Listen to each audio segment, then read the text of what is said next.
Naniniwala ka ba kapag nasa Panginoong Hesus ka, walang magagawa sa iyo yung diablo? Walang kapangyarihan sa iyo yung diablo? Ang problema lang, may sarili kang desisyon. Kaya ka napapahamak. Pero sa totoo lang, wag mong sisihin minsan ng demonyo. Ito kasi demonyo, tinutukso ako eh. Di ba? Ito kasi demonyo, gumagawa ng ganito. Hindi. Decision mo na yun. Kasi nga hawak na ni Jesus yung susi eh. Ang problema, baka hinihira mo eh. Pero man ang susi, Lord, pupunta ako sa isang kwarto. Maganda raw dito eh. Click! Di ba? Decision mo na yun. Sabi mo sa katabi mo, decision mo na yun.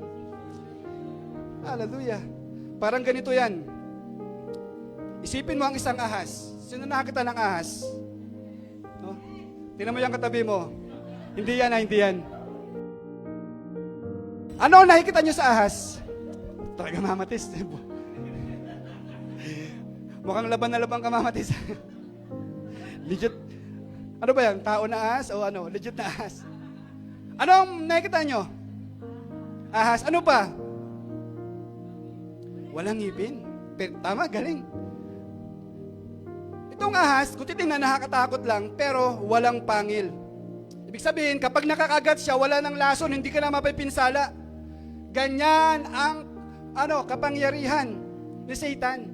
Hindi na tatalab sa mga anak ng Diyos kasi wala ng pangil. Di ba sasabihin mo, wala ng pangil?